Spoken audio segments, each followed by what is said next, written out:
नमस्कार, मैं हूँ राजीव और मेरे साथ आज जुड़ रहे हैं आशीष पी सोमैया जो ईडी और सीईओ हैं वाइटो कैपिटल एएमसी के। यह एक नई तेज़ी से उभरती हुई एएमसी है, म्यूचुअल फंड कंपनी है और इसकी तेज़ी की रफ्तार कैसी है इस बात से समझ सकते हैं। आशीष जी से मैंने बात की थी पिछली बार तकरीबन 1.5 साल पहले, ये मेरी शिकायत भी है। कोई ज़रूरी नहीं कि ऐसे माइलस्टोन पार हों तभी आशीष जी हमारे साथ उपलब्ध हों। लेकिन बता ये रहा था कि मई 2024 में जब आशीष जी ने घोषणा की थी कि उनके एएमसी ने, वाइट ओक कैपिटल एएमसी ने 10,000 करोड़ का एयूएम पार कर लिया है, तब हमने ये बातचीत की थी और अब 30,000 करोड़ रुपए के एयूएम पर वो पहुंच चुके हैं और अभी हाल में उन्होंने ये जानकारी दी। तो बधाई, शुभकामनाएं, काफ़ी अच्छी रफ्तार से आप आगे बढ़ रहे हैं। अभी तक की पूरी जर्नी को आप कैसे देख रहे हैं? एक नए फंड हाउस को अ, बिल्कुल नींव से खड़ा करना, आपने 1.5 साल पहले भी इस बारे में बताया था। अब जब वहाँ से आप थोड़ा और आगे बढ़ गए हैं, आई एम श्योर कि ये भी अभी शुरुआत ही है। आगे बहुत ज़्यादा बड़ी यात्राएँ बाकी हैं क्योंकि जो बाकी म्यूचुअल फंड्स हैं, जिनमें से एक आपने भी खड़ा किया है, उनकी तो एक-एक स्कीम में इतना पैसा रहता है।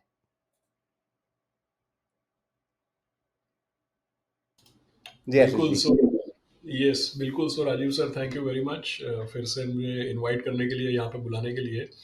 जैसा आपने बताया, म्यूचुअल फंड इंडस्ट्री तो ऑब्वियसली प्राइवेट सेक्टर को ही 35 साल हो गए हैं। और जहाँ पे, जब मुझे याद है 1999 में मैं कॉलेज से निकल के एक समर ट्रेनी होता था आईसीआईसीआई म्यूचुअल फंड में। तो क्योंकि आपने, जैसा आपने सही फरमाया कि भाई जितना अपना एयूएम है 30,000 करोड़ का, उससे तो कई ज़्यादा एक एक स्कीम है। तो मैं आपके दर्शकों को एक रेफरेंस पॉइंट देने के लिए बताऊं कि 1999 में जब मैं समर ट्रेनी होता था आईसीआईसीआई म्यूचुअल फंड में, तो आईसीआईसीआई म्यूचुअल फंड का मेरे ख्याल में एयूएम ही 500 करोड़ के नीचे था, टोटल एसेट्स।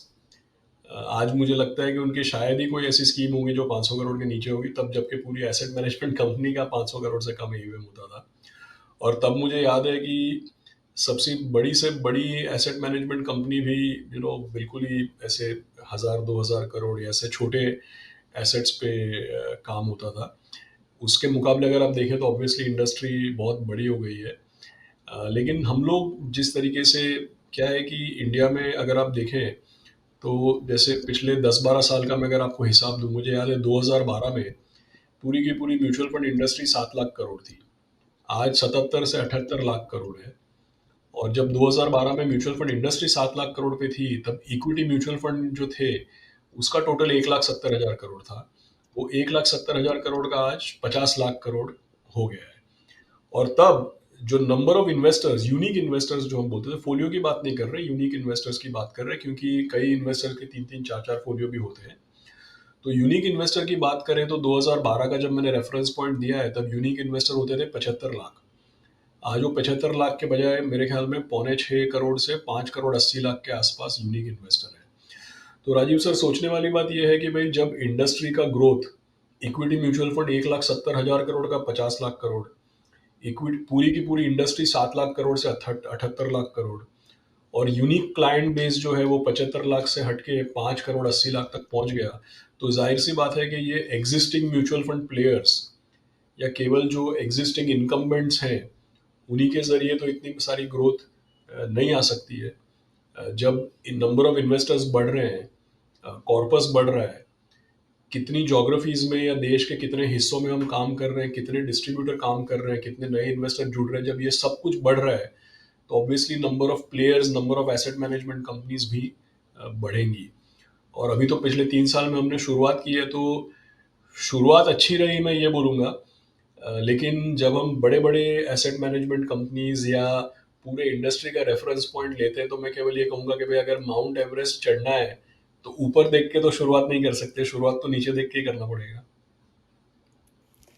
जी, बिल्कुल आपने सही कहा और अभी जिस तरह की आपकी महत्वाकांक्षाएं होंगी, मैं ये कह सकता हूं कि अभी आप अपने आप को बेस कैंप पर भी नहीं देख रहे होंगे कि हम बेस कैंप पहुंच गए। नहीं, अभी तो तो अब बेस कैंप बोल जी, सकते हैं सर, क्योंकि बेस कैंप वाली बात यह है क्योंकि एक फाउंडेशन बन गया ना। तो ऑफ कोर्स जी। एवरेस्ट का बेस कैंप पहुंचना ही मुश्किल है, हमारी इंडस्ट्री में बेस कैंप तक पहुंचना मुश्किल है, बट फाउंडेशन से मेरा मतलब ये है राजीव सर की, जैसे हम लोगों ने एक बड़े पैमाने पे एक बड़े बेस पे कंपनी की, एसेट मैनेजमेंट कंपनी का पूरा संचालन किया है, क्योंकि 50 मेंबर की 35 तो इक्विटी रिसर्च में है, तो 35 लोगों की रिसर्च टीम, 1000 से 1100 कंपनियों का हम खुद रिसर्च करते हैं। पहले 2 साल में हमने सारे फंड्स लॉन्च कर दिए, इक्विटी फंड्स, हाइब्रिड फंड्स, थोड़े बहुत थीमेटिक फंड्स, इंडिया से लेकर के बाहर निवेश करने के लिए गिफ्ट सिटी का फंड, ये सारी चीज़ें कर दी।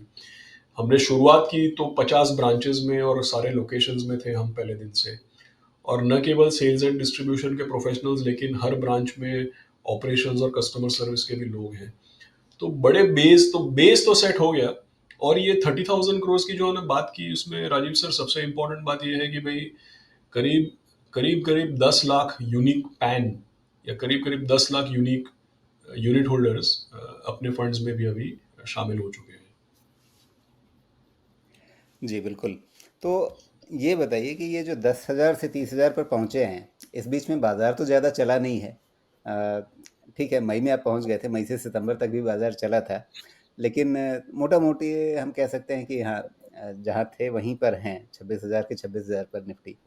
तो ये 10 से 30 की यात्रा में कितना योगदान जो है वो नेट इन्फ्लो का है और कितना आपने रिटर्न बना करके दिया है निवेशकों को?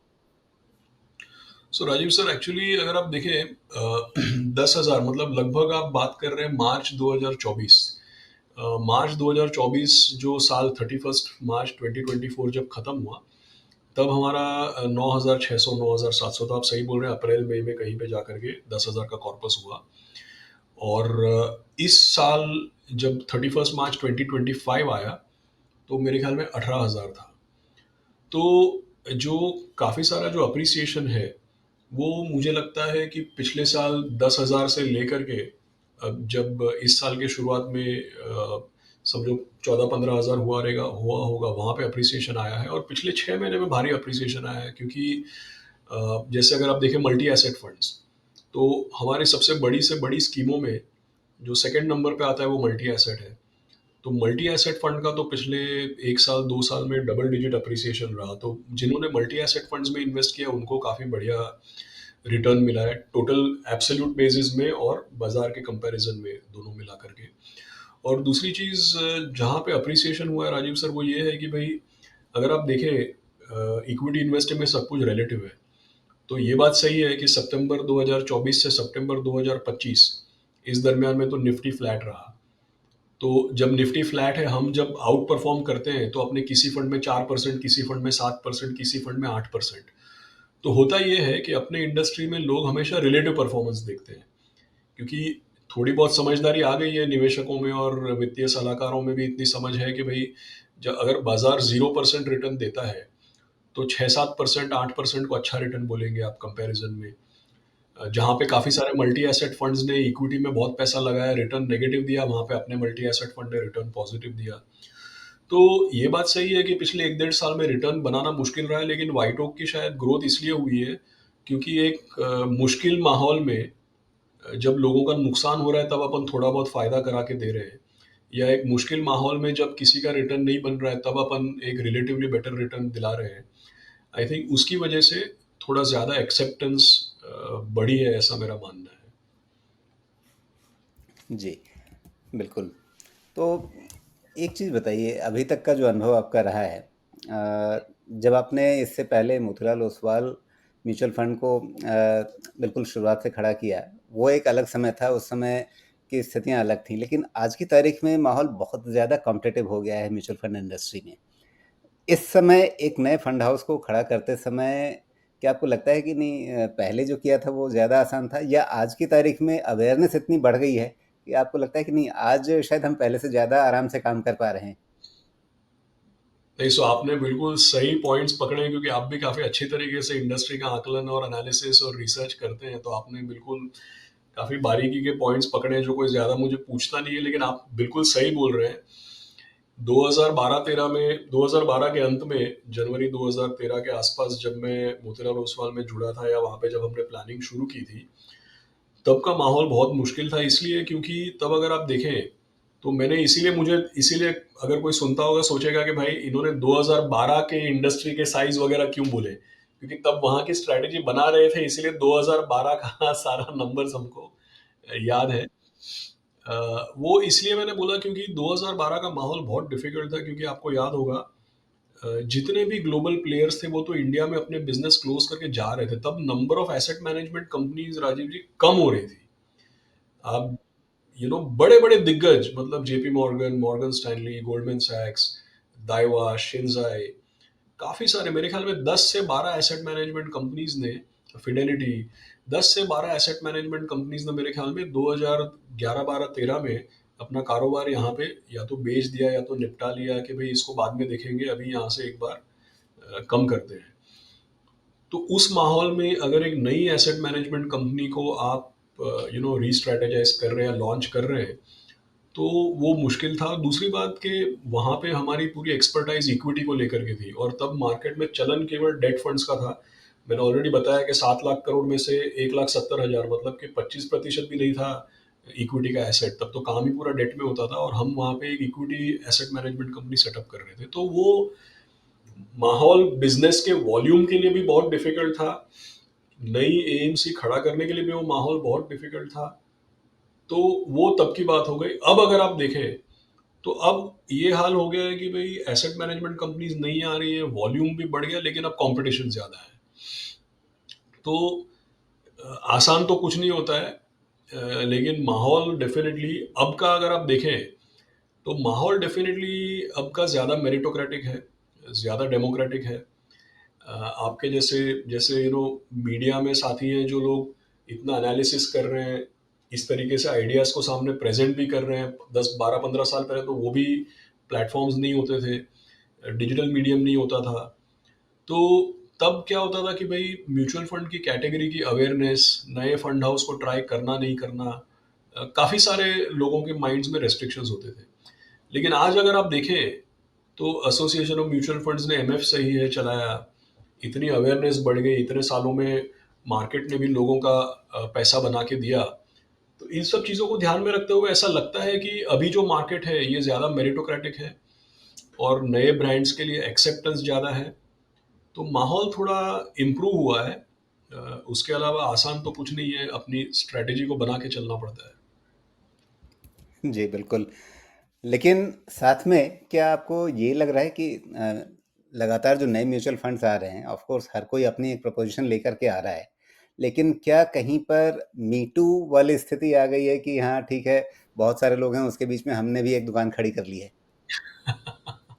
तो नहीं, मीटू का खतरा रहता है राजीव सर, क्योंकि ये मैं हमेशा कहता हूँ कि जो म्यूचुअल फंड्स का जो ये पूरा प्रोफेशन है या कारोबार या जो भी आप, वैसे तो फंड मैनेजमेंट को प्रोफेशन बोलना चाहिए, बिजनेस या कारोबार नहीं बोलना चाहिए, क्योंकि ये है तो निवेशकों के, अल्टीमेटली देखिए, हम कितनी भी अच्छे एनालिसिस कर लें, डिस्कशंस कर लें, अपनी स्ट्रैटेजी बताएं, लेकिन क्या है कि कोई भी स्ट्रैटेजी का नेट रिजल्ट आएगा जीरो अगर स्कीम्स का परफॉर्मेंस नहीं रहेगा और क्लाइंट्स का रिलेटिवली बेटर परफॉर्मेंस नहीं होगा। देखिए, इक्विटी में सबको समझ में तो आ गया कि भाई लंबे अरसे में कंपाउंडिंग होती है। ये भी कई लोगों को समझ में आता है कि भाई किसी साल पैसा बनता है, किसी साल नहीं बनता है। तो मार्केट अच्छा कर रहा है तभी भी आपका रिलेटिव परफॉर्मेंस बेटर होना चाहिए। जैसा मैंने बताया, पिछले एक साल में मार्केट कुछ नहीं किया, लेकिन तभी भी अपना रिलेटिव परफॉर्मेंस बेटर होना चाहिए। तो मैं हमेशा कहता हूँ कि जिसको इंग्लिश में बोलते हैं कि भाई 90% rule of this business is investing. आप कितने भी अच्छे रणनीति बनाइए, परफॉर्मेंस नहीं है तो कुछ नहीं हो सकता है। और ये बात भी सही है कि भाई अगर आप परफॉर्मेंस अच्छा कर लें लेकिन आप सर्विस नहीं दे पाते हैं, आपकी पहुंच नहीं है, आप कितना भी अच्छा करें लेकिन निवेशकों के सामने, वित्तीय सलाहकारों के सामने आपकी प्रेजेंस नहीं है, लोग आपको लोग आपको ढूंढ नहीं पा रहे हैं, आपका डिजिटल मीडियम पे कहीं पे कोई प्रेजेंस नहीं है, कंटेंट नहीं है, तो वो भी ठीक नहीं है। लेकिन कुल मिला के रिटर्न्स देना बहुत ज़रूरी है, पहली बात। दूसरी बात कि भाई प्रोडक्ट्स जो हैं, प्रोडक्ट्स में जहाँ पे जितना हो सके उतना इन्वेस्टर्स के नज़रिए से सोच के प्रोडक्ट्स को जैसे डिफरेंशिएट किया। जैसे मैं आपको एग्जांपल देता हूँ, बोलने के लिए तो मल्टी एसेट फंड सारे ही मल्टी एसेट फंड है, लेकिन मी टू का खतरा है। और मी टू को ध्यान में रखते हुए आप देखिए हमने क्या किया है कि भाई हमारा प्रोडक्ट दूसरों के जैसा नहीं होना चाहिए। तो आज से 2.5 साल पहले ही हमने मल्टी एसेट फंड ऐसा बनाया कि जो इक्विटी में ज़्यादा पैसा लगाने के बजाय गोल्ड और सिल्वर में ज़्यादा पैसा लगा रहा था। तो पिछले 1 साल में जब सबने जीरो या नेगेटिव रिटर्न दिया था, अगर आप सितंबर 25 में देखें, तब तक सबके रिटर्न जीरो या नेगेटिव थे, अपने रिटर्न पॉजिटिव थे, क्योंकि एकमात्र ऐसा मल्टी एसेट फंड था जिसने मल्टी एसेट फंड की सही डेफिनेशन को लेते हुए एक अच्छे एलोकेशन से फंड बनाया। फिर आप देखिए, जैसे मैंने देखा है पिछले 2 साल में पैसा स्मॉल कैप में बहुत आता है। अब हमको देखिए, हमने स्मॉल कैप फंड ही नहीं लॉन्च किया, क्योंकि मुझे पता है कि पॉइंट टू पॉइंट जब देखते हैं ना, तो स्मॉल कैप का रिटर्न बहुत बढ़िया लगता है, लेकिन असली में अगर आप स्मॉल कैप फंड के अंदर जब होते हैं ना, तो आपको ऐसा लगता है कि भाई ये तो रोलर कोस्टर है, कभी 30% ऊपर जा रहा है, कभी 30% नीचे जा रहा है। तो चैन से, शांति से लोग उसमें लंबे अरसे के लिए रह ही नहीं पाते हैं। सब गलत समय पे आते हैं, गलत समय पे निकल जाते हैं। तो हमने स्मॉल कैप फंड ही नहीं किया, हमने मिड कैप फंड किया, लेकिन मिड कैप में हम केवल लेते हैं एसआईपी है, किसी का लमसम पैसा ही नहीं लेते हैं। तो बोलने वाली बात क्या है कि क्योंकि ये हाईली रेगुलेटेड इंडस्ट्री है, इसमें आप अलग बोल के क्या ही अलग कर लोगे, लेकिन आप पैसा किस तरीके से मैनेज, मतलब एग्जीक्यूशन किस तरीके से करते हो, अपना सोच विचार किस तरीके से आगे लाते हो कि भाई जिससे निवेशकों का फायदा होए। सो बड़ा डिफरेंशिएशन, भाई कुछ अलग ही करो, कुछ हटके करो। हाईली रेगुलेटेड इंडस्ट्री है, इसमें कुछ अलग करो, कुछ हटके करो, ऐसे मौके बहुत कम आते हैं। लेकिन क्योंकि ये हाईली रेगुलेटेड इंडस्ट्री है, आप एग्जीक्यूशन में अलग कर सकते हो। आप एग्जीक्यूट इस तरीके से करो, प्लानिंग इस तरीके से करो कि भाई जरूर निवेशकों की आंखों में आप अलग दिखे, लेकिन एक रेगुलेटेड इंडस्ट्री में प्रोडक्ट को आप बिल्कुल अलग नहीं कर सकते। जी, बिल्कुल। नहीं तो मैं इस लिहाज से देख रहा था कि बहुत सारे जो नए फंड हाउस आ रहे हैं, अभी आपने बताया कि आप 35 लोगों की तो रिसर्च टीम बना करके बैठ चुके हैं अभी तक। जबकि आज की अभी आपके पूरे फंड हाउस का AUM 30,000 करोड़ रुपए है। इतना बड़ा फोकस आपका रिसर्च पे है, ये इस बात से दिखता है। दूसरी तरफ नए फंड हाउस जो आ रहे हैं वो कह रहे हैं कि भाई हमें कोई रिसर्च वगैरह करने की ज़रूरत ही नहीं है, हम तो बस पैसिव इन्वेस्टिंग करेंगे, इंडेक्स को फॉलो करेंगे। हमें एक ऐसा फंड मैनेजर चाहिए जो बस ठीक है फंड को चलाए, लेकिन उसे बहुत रिसर्च इनपुट्स की ज़रूरत नहीं है, उसे बस आँख मूंद करके एक इंडेक्स को फॉलो करना है। तो करेक्ट। ये जो पैसिव स्ट्रेटजी है, अ, आप ऑब्वियसली उससे बिल्कुल अलग जा रहे हैं। जी। और बहुत सारे जो नए नाम आ रहे हैं और काफ़ी मतलब उनके पास फाइनेंशियल पावर है या किसी के पास अपने प्लेटफॉर्म की ताकत है, अ, उस तरह के लोग कह रहे हैं कि हमें तो बस एक प्लेटफॉर्म दे देना है जी। इन्वेस्टर्स को, पैसे तरीके से बस आप सेलेक्ट करिए फंड और पैसा लगाइए। तो एक्चुअली देखिए, सबका अपना अपना सोच विचार है, लेकिन अपनी तरफ से अपनी सफाई में, या जो हम सोचते हैं, या हम क्यों इतना निवेश के कारोबार में इतना निवेश क्यों कर रहे हैं, मतलब इतना सारा इन्वेस्टमेंट टीम, और इसको क्यों फोकस कर रहे हैं। क्योंकि पहली तो चीज ये है कि भाई हमारे यहाँ पे रिसर्च की स्ट्रेंथ इसलिए भी बनती है राजीव सर, क्योंकि हम एकमात्र ऐसी इंडियन एसेट मैनेजमेंट कंपनी है जो इंडियन इन्वेस्टर्स का पैसा इंडिया में तो जरूर लगाते हैं, लेकिन हम ग्लोबल इन्वेस्टर्स से पैसा रेज करके इंडिया में लगाते हैं, और ग्लोबल इन्वेस्टर्स का पैसा ग्लोबल इमर्जिंग मार्केट्स में भी लगाते हैं। तो जैसे हमारा म्यूचुअल फंड 31,000 करोड़ का हो चुका है, लेकिन वाइटोक टोटली अगर आप देखें एज अ ग्लोबल कंपनी, तो करीब करीब 11 से $11.5 बिलियन, मतलब 1 लाख करोड़ के ऊपर का एसेट है। तो पूरी की पूरी, मतलब इंडियन इक्विटी की रिसर्च टीम 35 लोगों की, और 8-10 लोगों की टीम तो इमर्जिंग मार्केट्स और ग्लोबल इक्विटी कवर करने के लिए भी है। और आप समझ सकते हैं कि भाई global emerging market, global equity में इंडिया भी आता है, तो काफी ओवरलैप होता है।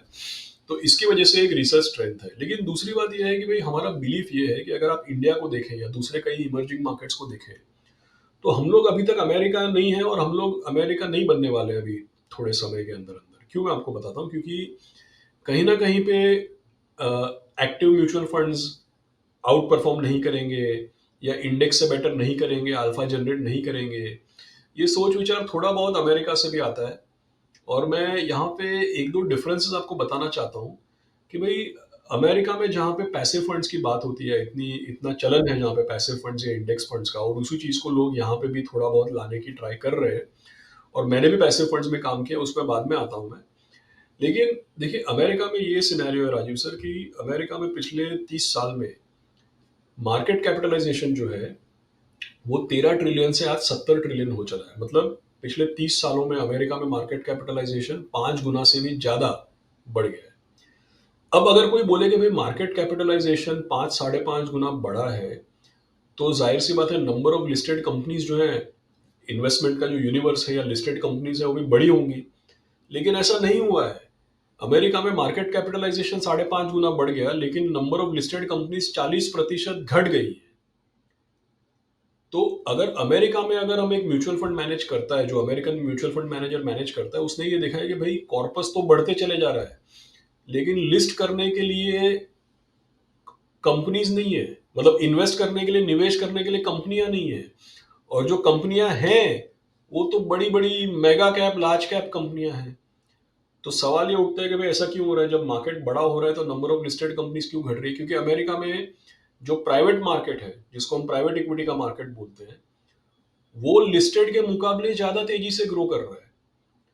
अमेरिका में जो बड़ी बड़ी संस्थाएं हैं वो 60 से 65% पैसा अपना लिस्टेड इक्विटी में नहीं डाल के प्राइवेट इक्विटी में डालते हैं। और जब अमेरिका में एक कंपनी का आईपीओ आने के पहले 15 से 20 साल तक कंपनियां प्राइवेट इक्विटी के दामन में रहती हैं। तो जब प्राइवेट इक्विटी का मार्केट बहुत बड़ा बनता है तो कंपनी का जो इनिशियल ग्रोथ है, माइक्रो कैप से स्मॉल कैप से मिड कैप, वो सब कुछ, वो सारा का सारा रिटर्न जो है वो प्राइवेट इक्विटी के पास जाता है। और by the time company listing के लिए आती है तो होता है 50 बिलियन, 60 बिलियन, 100 बिलियन का साइज।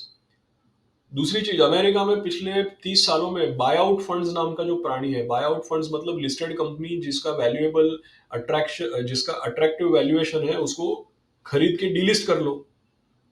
हम आप सब लोग डेल कंप्यूटर यूज करते हैं, सबसे बड़ा एग्जांपल है डेल कंप्यूटर को $54 बिलियन में खरीद के डीलिस्ट कर दिया। मैं कहीं पढ़ रहा था एक्सेंचर जैसी कंपनी ने पिछले 10 साल में 322 एक्विजिशन किए। तो अमेरिका में जब नया पैसा लगता है तो बड़ी बड़ी संस्थाएं पैसा प्राइवेट इक्विटी में लगाती हैं, बाय आउट फंड्स में लगाती हैं। बड़ी कंपनियां छोटी कंपनीज को खा जाती है, उसको डीलिस्ट कर लेती है, मर्जर एंड एक्विजिशन कर लेती है। इंडिया का, और लास्ट चीज, अमेरिका में आजकल अगर कोई आईपीओ आता है तो हाईटेक कंपनी का आता है। अब इसके सामने इंडिया को देखिए कि इंडिया में हम लोग क्यों एक्टिव फंड्स कर रहे हैं, क्यों हमको लगता है कि हम इन्वेस्टमेंट अपॉर्चुनिटीज ला सकते हैं, अल्फा जनरेट कर सकते हैं। क्योंकि इंडिया में भाई अब हाईटेक तो बाद में आएगा, सेव भुजिया पोटैटो वेफर वाला सबका आईपीओ अभी आ रहा है। जब मार्केट में आर्थिक व्यवस्था जब मार्केट में आर्थिक व्यवस्था कैप्चर ही नहीं हुई है तो इंडेक्स में पूरा मार्केट कैसा कैप्चर होगा? इंडिया में तो नंबर ऑफ लिस्टेड कंपनियां बढ़ रही हैं। पिछले 6-7 साल में मेरे ख्याल में 600 से 700 आईपीओ आए। मैं मेन बोर्ड की बात कर रहा हूँ, एसएमई तक तो गया ही नहीं मैं अभी तक, राइट? और हमारे यहाँ पे प्राइवेट इक्विटी का कल्चर है 10-12-15 साल पुराना। हमारे यहाँ पे थोड़ी सारी कंपनियां प्राइवेट इक्विटी जमा जाती है, बाय आउट करना यहाँ पे पॉसिबल नहीं है, मर्जर्स एंड एक्विजिशन यहाँ पे इतने ज्यादा होते नहीं है। तो इंडिया अमेरिका नहीं बना है। यहाँ पे अभी कई सारे एएमसीज ऐसा बोलते हैं कि वो केवल पैसिव करेंगे, लेकिन मैं समझता हूँ कि निवेशक जो है और हमारे दर्शक जो है, इनको रिटर्न चाहिए। हमारे बिलीव्स चाहे कुछ भी हो, अगर हम इंडेक्स से बेटर रिटर्न दिला सकते हैं, और अगर हम इंडेक्स से बेटर रिटर्न दिलाने के लिए सक्षम हैं, कैपेबिलिटी रखते हैं, तो हम उस पर काम करेंगे। और जहां तक कि कई लोगों का ऐसा मानना है कि इंडिया में भी अमेरिका की तरह इंडेक्स फंड चलेगा, तो मुझे ऐसा लगता है कि वो थोड़ा जल्दबाजी कर रहे हैं। अभी और 10-15 साल है, 5 साल, 10 साल, 15 साल, कितने साल लगेंगे पता नहीं, लेकिन हम लोग कल सुबह तो अमेरिका नहीं बनने वाले हैं। हमारा और उनका मार्केट बहुत ही अलग है। जी, बिल्कुल। तो जैसा आपने अभी कुछ देर पहले कहा कि हमारा बाज़ार जो है वो बहुत ही ज़्यादा रेगुलेटेड है, तो उसमें आप क्या ही अलग कर लेंगे। और फिर अभी आपने समझाया कि किस तरह से यहाँ पर अल्फ़ा जनरेट करना आज भी पॉसिबल है। तो बहुत सारे दर्शक थोड़ा यस। कंफ्यूज हो सकते हैं कि अच्छा आशीष जी कहना क्या चाह रहे थे। नहीं, सो बोलने वाली बात यह है कि भाई डिफरेंट करने के लिए डिफरेंट करो, ऐसा जरूरी नहीं है। तो जो मुझे ऐसा लगता है, देखिए जैसा कि मैंने बताया कि भाई कई लोग एक्टिव फंड्स कर रहे हैं, तो हम भी एक्टिव फंड्स तो कर रहे हैं, लेकिन डिफरेंशिएशन किस तरीके से लाया जा सकता है, निवेशकों को आपके साथ निवेश करने का किस तरीके का अनुभव मिलता है।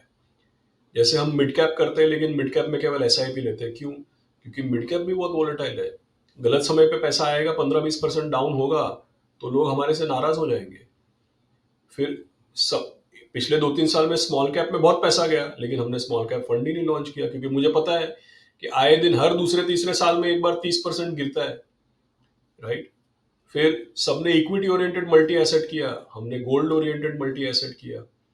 तो मैं क्या बोल रहा हूँ सर कि डिफरेंट केवल करने के लिए, मतलब अच्छा सारे लोग एक्टिव फंड करते हैं, चलो हम पैसिव कर लेते हैं। देखिए उससे तो निवेशकों का रिटर्न बनेगा ऐसा कोई जरूरी नहीं है ना, लेकिन निवेशकों को अपने साथ निवेश करने में अच्छा एक्सपीरियंस हो, अपने अच्छी रिसर्च टीम बनाए जो नए आइडियाज लाए और अल्फा जनरेट करे। तो डिफरेंस जहां पे जितना हो सकता है, प्रोडक्ट्स में भी डिफरेंट, जहां पे जितना हो सकता है उतना प्रोडक्ट में डिफरेंट करिए। और रेगुलेशन की वजह से जहां पे डिफरेंट नहीं कर सकते वहां पे कम से कम एग्जीक्यूशन को बेटर करें, या इन्वेस्टर्स का जो अपने साथ इन्वेस्ट करने का एक्सपीरियंस है उसको बेटर करें। बस अलग केवल करने के लिए अलग कुछ करना है ये ना करें, और किस तरीके से निवेशकों को बेटर रिटर्न मिल सकता है उस पर काम करें, आई थिंक ये रहेगा। और चौथा चीज ये है कि भाई मार्केट ही इतना बड़ा है कि नए प्लेयर्स के लिए जगह है इसमें, लेकिन इन्वेस्टर एक्सपीरियंस, सर्विस, कम्युनिकेशन और खास करके रिटर्न्स के ऊपर ध्यान देना जरूरी है। जी। अच्छा, मैं ये देख रहा था लार्ज कैप फंड को भी आपके 3 साल हो गए, लेकिन इंटरेस्टिंगली ज़्यादा एयूएम जो है, मतलब ज़्यादा जहाँ पर निवेशकों का पैसा है वो फ्लेक्सी कैप में है या मल्टी एसेट एलोकेशन में है, जिसका आपने जिक्र भी किया कि वो अच्छा चला। तो फ्लेक्सी कैप में ज़्यादा पैसा आना लार्ज कैप के मुकाबले पिछले 3 साल में, ये क्या दिखाता है? नहीं, डेफिनेटली राजीव सर, अगर आप देखें हमारा डेटा आप देखें तो भी आपने सही आइडेंटिफाई किया है कि भाई फ्लेक्सी कैप में 30% से 50% इस रेंज में हम लोग स्मॉल एंड मिड कैप रखते हैं, और 50 से 70% लार्ज कैप रखते हैं। तो सीधी बात है कि भाई इसमें स्मॉल एंड मिड कैप का एलोकेशन थोड़ा है, मतलब 30 to 50% है। इसका जो इंडेक्स है BSE 500, इसमें भी स्मॉल एंड मिड कैप का एलोकेशन 30 से 35% तो है। इसका मतलब कि भाई जब लोग फ्लेक्सी कैप को चूज कर रहे हैं बजाय लार्ज कैप के, तो जरूर लोगों का कहीं ऐसा मानना है कि भाई स्मॉल एंड मिड कैप की वजह से रिटर्न बेटर रहेगा। ऐसा शायद हुआ भी है, लेकिन ये भी बताता है कि जब लोग फ्लेक्सी कैप के लार्ज कैप को ज्यादा चूज नहीं करते और फ्लेक्सी कैप को चूज करते हैं, मतलब कि भाई लोग ज्यादा रिटर्न की एक्सपेक्टेशन भी रख रहे हैं, ज्यादा रिटर्न को चेज भी कर रहे हैं। और कहीं ना कहीं पे लोगों का ऐसा मानना है कि भाई लार्ज कैप, जिसको हम ब्लू चिप बोलते हैं, अमूमन लोगों का ऐसा मानना होता है कि भाई लार्ज कैप में तो क्या ही रिटर्न मिलेगा, बड़ी बड़ी कंपनियां हैं इसमें। लेकिन ये शायद एक गलत फहमी है, क्योंकि इंडिया जैसे बाजार में पिछले 30-32 साल में लार्ज कैप इंडेक्स ने भी 12-14% कंपाउंड करके दिया है। तो हमेशा अगर हम हाई रिटर्न्स को चेज करें, मैंने क्या देखा है कि पिछले 30-32 साल में 14% कंपाउंडेड सेंसेक्स की ग्रोथ है। लेकिन आपको एक खास चीज शायद अपने दर्शकों को नहीं पता होगी कि लंबे अरसे में सेंसेक्स की कंपाउंडिंग है तो 14%, लेकिन औसतन हर साल एक बार अपने ऊपर के लेवल से 15-18% सेंसेक्स गिरता भी है। किसी साल 10%, किसी साल 20%, कोविड आ गया तो 35% गिरता है। तो दिक्कत यह है कि लंबे अरसे में अच्छी कंपाउंडिंग है, लेकिन हर साल ऊपर के लेवल से एक बार डबल डिजिट गिरता है। लेकिन सेंसेक्स निफ्टी के बजाय अगर आप मिड कैप लें या स्मॉल कैप लें, तो औसतन गिरावट 20, 25, 30% है। जैसे इस साल की बात करें 2025 की, तो highest level to lowest level small cap index 23% down था, जबकि निफ्टी केवल 9 या 10% डाउन था। तो लोग फ्लेक्सी कैप, मल्टी कैप, इन सब चीजों को ज्यादा प्रेफर कर रहे हैं ये सोच के कि भाई रिटर्न हमको ज्यादा मिलेगा। लेकिन ये भी ध्यान में रखना चाहिए कि रिटर्न के साथ साथ इनकी वॉलेटिलिटी भी शायद थोड़ी ज्यादा होती है। और ऐसा बिल्कुल नहीं है कि लार्ज कैप में रिटर्न नहीं बनता है या कम बनता है। इंडिया का जिस तरीके का ग्रोथ है, लार्ज कैप कंपनियों में भी डबल डिजिट रिटर्न बना है और आगे भी शायद बन सकता है। जी। तो यहाँ से आशीष जी, आपका आगे का विज़न वाइट ओक एएमसी के लिए, क्या आप एक रिसर्च ओरिएंटेड, ज़्यादातर इक्विटी फोकस्ड फंड हाउस के रूप में बने रहना चाहते हैं? क्योंकि आपकी पूरे पोर्टफोलियो को मैं देख रहा था, जितने स्कीम्स हैं उसमें या तो इक्विटी हैं या थोड़ा हाइब्रिड है, और करेक्ट। एक दो आपके डेट फंड हैं जो मुझे लगता है शायद लिक्विडिटी मैनेज करने के लिए होंगे। यस। तो राजीव, एक्चुअली सर क्या है कि भाई देखिए ऐसा नहीं कि हमको डेट करना नहीं है, डेट में इंटरेस्ट नहीं है। इनफैक्ट निवेशकों को तो डेट में पैसा लगाना चाहिए लो रिस्क के लिए और पोर्टफोलियो को हेज या सेव करने के लिए, और हम चाहते भी हैं कि डेट में हम काम करें। लेकिन डेट का पैसा ज्यादातर मैंने देखा है हाइब्रिड के थ्रू ही लगाना लोग प्रेफर कर रहे हैं। जैसे मैं आपको एग्जांपल देता हूँ, अभी पिछले दिनों में ये जब एयूएम के माइलस्टोन्स की बात कर रहे हैं, तो जैसे हम लोग का मल्टी एसेट फंड जिसका मैंने जिक्र किया था वो 5,100 करोड़ का हो गया। तो राजीव सर, आप देखिए 5,100 करोड़ का जब मल्टी एसेट फंड है, तो इक्विटी एलोकेशन तो इसका औसतन 27-28% है। तो इसका मतलब है कि भाई 5,000 करोड़ में से 1,200-1,300 करोड़ या ज्यादा से ज्यादा 1,500 करोड़ इक्विटी रहा होगा। बाकी तो पूरा फिक्स्ड इनकम है, और थोड़ा बहुत अभी अब तो गोल्ड का भी एलोकेशन कम हो गया, पहले होता था ज्यादा, अब तो गोल्ड का भी एलोकेशन कम हो गया। तो आप समझिए कि भाई 5,000 करोड़ के फंड में 3,000 करोड़ डेट है। बैलेंस एडवांटेज फंड आप समझिए 2,500-3,000 करोड़ का है, उसमें आधा से ज्यादा डेट है। तो पिछले थोड़े सालों में क्या हुआ है कि एक तो इंटरेस्ट रेट इस कदर गिर गए कि भाई गवर्नमेंट का भी बोरोइंग रेट 6.5% पे आ गया, बैंकों के रेट 5-6% पे आ गए। तो इस करके लोग ज्यादा फिक्स्ड इनकम में निवेश कर नहीं रहे। ऊपर से टैक्सेशन, अगर आप मल्टी एसेट टाइप के फंड में पैसा डालते हैं तो फंड 25-30% इक्विटी में लगाता है, लेकिन उस 25-30% इक्विटी के बलबूते पे बाकी 60-70% का भी टैक्स लायबिलिटी कम हो जाता है। तो इसके वजह से ऐसा नहीं कि हमको फिक्स्ड इनकम करना नहीं। हमारे फिक्स्ड इनकम के सीआईओ है पीयूष जी, है पीयूष बरनवाल, हमारे क्रेडिट एनालिस्ट है, फिक्स्ड इनकम के डीलर्स हैं, पूरी फिक्स्ड इनकम की टीम है। लेकिन इन लोगों का भी योगदान फिक्स्ड इनकम में हाइब्रिड फंड्स के द्वारा ज्यादा रहता है, क्योंकि इन्वेस्टर के हित में यही है, रिटर्न भी बेटर मिलेगा और टैक्स में भी थोड़ी रियायत मिलेगी। तो इसके जी। वजह से हाइब्रिड पे ज्यादा फोकस है। और आपने सही जी। बताया, लिक्विड फंड और अल्ट्रा शॉर्ट टर्म फंड तो आमतौर पे लोग उसमें पैसा पार्क करके सिस्टमेटिक ट्रांसफर करते हैं इक्विटी में। तो इसलिए ज्यादा लिक्विड अल्ट्रा शॉर्ट आर्बिट्राज भी है और उसके साथ हाइब्रिड फंड्स हैं। प्योर डेट के ऊपर ज्यादा काम हुआ नहीं है अभी तक। जी। तो थोड़ा-सा आगे के लिए आपका नज़रिया क्या रहेगा? कहाँ पर रिसेंटली आपने पोर्टफ़ोलियोज़ में अपनी चर्निंग की है? जहाँ पर कुछ कम ज़्यादा आपने घटाया या बढ़ाया है निवेश? आगे के लिए आपका नज़रिया किन सेक्टर्स के लिए ज़्यादा अच्छा है? सो अगर आप देखें इन दिनों राजीव सर, अगर आप देखें इन दिनों, मुझे इनफैक्ट अभी एक टीवी के चर्चा में भी किसी ने पूछा था, और इन दिनों अगर आप ट्विटर वगैरह पे भी, सोशल मीडिया पे भी लोगों के जो डिस्कशंस को, या आपके भी अगर आप यूट्यूब चैनल में आपको भी कमेंट्स आते होंगे, आप भी कहीं लिखते होंगे, तो इन दिनों एक डाउट लोग ऐसा जता रहे हैं कि भाई निफ्टी तो फिर से न्यू हाई बना रहा है, लेकिन हमारे पोर्टफोलियो अभी भी वहीं पे पड़े जहाँ बिल्कुल। पे थे। करेक्ट। अभी किसी ने ट्विटर पे भी लगाया था कि भाई फलाना फलाना साहब इतने बड़े निवेशक हैं, निफ्टी न्यू हाई बना रहा है, लेकिन इतने दिग्गज निवेशक का 20% 30% पोर्टफोलियो डाउन है। तो इसमें ना actually I am not surprise. Actually आप देखें तो मार्केट जो है, ये हमेशा मार्केट में रोटेशन होता है। इसके मैं आपको 2-3 एग्जांपल देता हूँ, फिर अपने पॉइंट पे आता हूँ। अब देखिए 2019-20 में जितने लोगों के पोर्टफोलियो में आईटी, डिजिटल कंपनियां, कंज्यूमर कंपनियां, हेल्थ केयर कंपनियां, जितने भी लोगों के क्वालिटी डिफेंसिव पोर्टफोलियो थे, 2019-20 में ये टॉप पे आ गए।